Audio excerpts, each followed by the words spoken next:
I have one question. When she dropped these children off to you, did she say that she was never coming back to pick them up? Or did she say that this was a temporary situation?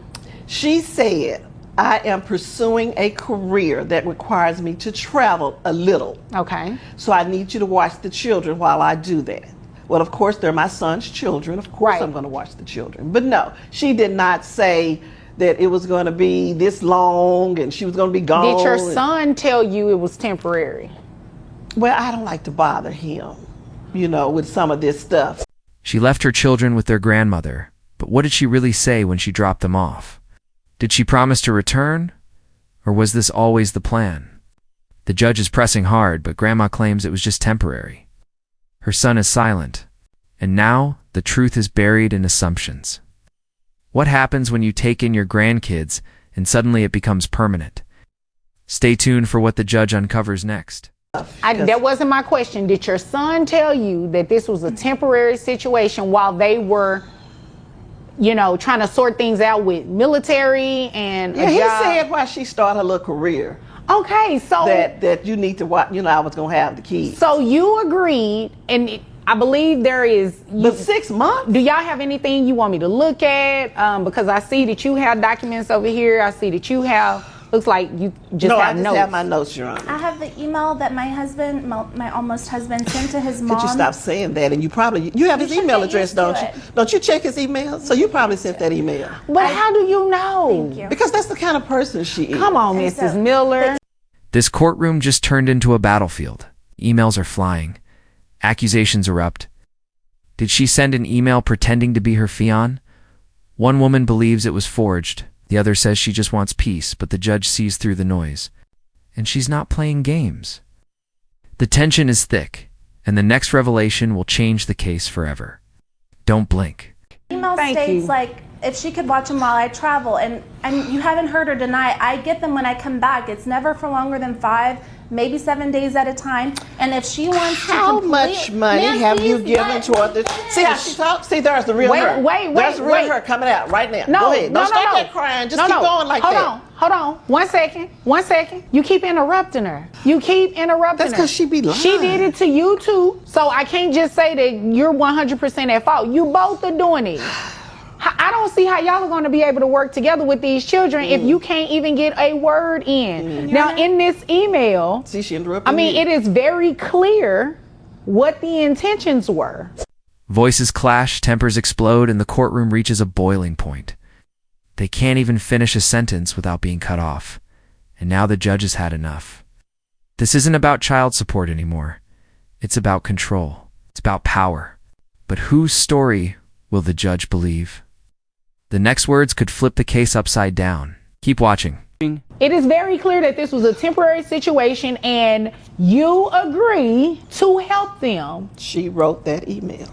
I agreed. I agreed to keep my grandchildren because I didn't want anybody else to have them. That's what the email says. I agreed. I did agree. Okay, so I'll take that. Mrs. Miller, I don't like to tell people what their intentions are, but it does not seem like you did anything here today other than to come and waste my time, because you should not have filed a child support situation on her. You should not. It's She's very the mother. clear. It is very clear that this arrangement was for you to help not only her, but to help your son as well. That the judge doesn't just make rulings. She drops the truth like a hammer. Grandma claims she was just helping. But then why is she demanding child support? The judge calls it out loud and clear. This wasn't about the money. It was about revenge. And what the judge says next might be the most powerful moment of the entire case. The tension isn't over yet. And then, if it's true what she also said, that she hasn't been able to communicate with her husband, he doesn't even know that you did this. I'm sorry, your son, her fiance, he doesn't even know that you did this. You think he's going to be impressed to know that his mother did that to his fiance?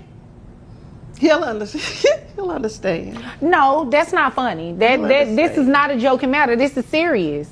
Things like this is what makes it hard for families. Child support is hard enough on anybody, But to file it simply because you don't like the other person, that's just mean. She filed for child support, but didn't tell her own son. His fiancée is stunned. The courtroom goes silent. The judge is furious. You think he's going to be proud? She asks. This isn't just paperwork. It's betrayal, and it's tearing a family apart. But the worst part is still to come. Well, also she has money. She's not paying. She doesn't give anything. She running around What talking was the about agreement doing with the that? job. What is it? Wait 1 second. Wait 1 second. Miss Smith, what was the agreement, if any, for financial support of these children while your husband was on deployment and you were traveling for work? My fiance continues to pay some of the bills, like her phone bill, and I think he pays the internet and gives her money when he's there. But Always done that. I also drop off groceries for the days when she does watch them. But I want to let the court know, if she wants to completely destroy her relationship with her son and with my children. What happens with me and my son? The accusations keep flying. Now, it's about money. Who's paying what? The fiancé says she brings groceries. The grandma says that's not enough. But is it about the kids or control? The judge demands facts, not feelings, because what's at stake isn't just child support, it's trust. And that trust is crumbling fast. What happens next could be irreversible. I will pick them up and they will not be going back to her house. And this is why I Threat. can't. Well, I don't want you to do that. Object to a threat. Can I object to a threat? Well, she didn't actually threaten you with She said anything. she's gonna take the kids and not let me see them and anymore. that's not a legal objection. Oh, well, and it's a I mean, threat. you know, I would never recommend anybody to stop children from seeing the other parts of their family. Right. However, Amen. Right. you're going to have to play fair. You're going to have to play fair. If there was, according to this email, there's nothing in here that said any exchange of financial anything for the children from her to you. The courtroom just turned icy. She says she'd take the kids and never bring them back. Is it a threat or a desperation? The judge tries to keep order, but this family war has no rules. It's emotional. It's raw. At the heart of it, 2 children. Caught in a storm. The question now isn't about money. It's about fairness. And both sides are losing. And that's why I filed for child support. Why Right, won't but you just that- give me a chance? Like, I'm a good person. Yo, that is Your a good son question. loves me. Miss Smith, let me ask the question. But I'm going to piggyback off what she said. Why? Just give her a chance. It sounds like she really loves your son, and it sounds like her son really loves her too. So y'all should be working together as a family at this point. That's what I've been trying to do. Especially Judge. with him not being here. This is a really good opportunity for you, the 2 of you, to get to know each other. But she's never here. She's traveling with that little new job. Call her and you all sit down and have a conversation. Get to know each other. This is not the place to do it. For the first time, a crack in the anger, a plea from the heart. Give her a chance, says the judge. This isn't just law, it's family. And somewhere beneath the shouting, there's love.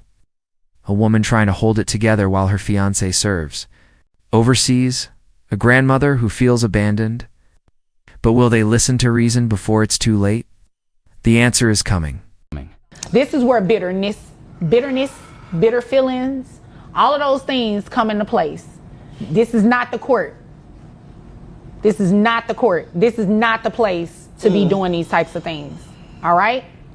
I'm going to deny your request and I'm going to dismiss this case because you do not have a reason to ask for child support. It's very clear from this email that you knew what the situation was and you agreed to help them. And you're getting financial support from it. It's just not what you're looking for, but that was the agreement, to continue paying the bills and everything like that. I won't be dropping them off on Monday. The gavel comes down and the judge delivers her final blow. You agreed to help them. She says the evidence was there the whole time. Emails, promises financial support, and yet child support was filed out of bitterness. The judge isn't having it. She dismisses the case and calls it what it is. Personal revenge disguised as legal action. But this story isn't over yet. So, You ain't gonna have that already there. You probably not coming. No, hold on. Yes, you are. Because y'all are going to do what? Y'all gonna go have a conversation. Did you hear her? We're going to have a conversation. Yes, y'all are gonna have a conversation. You're going to have to play and y'all are nice, gonna not work just in this front out. of the judge. And you are too. Is there anything further? No, Your Honor. Okay, is there anything further? No, Your Honor. Can we like order counseling? Is that an option? Girl, please. Well, I can't necessarily order counseling because Because this. I can't talk to her. Look how Well, she reacts. here's the Girl, deal. Here's the please. deal. I cannot order that. That is not what we do in child support court, but I would highly recommend and encourage it. And it can be done. And I have faith in the both of you. If there's nothing further, you all are dismissed. Thank you, Judge. Thank You're you. welcome. At the end of it all, peace begins with a conversation. The judge can't force them to get counseling, but she begs them to talk. This courtroom wasn't the place to settle family pain, and now it's up to them. Will they heal, or will pride destroy? What love could have saved? If this story moved you? Drop a like, share your thoughts, and subscribe for more real moments like this.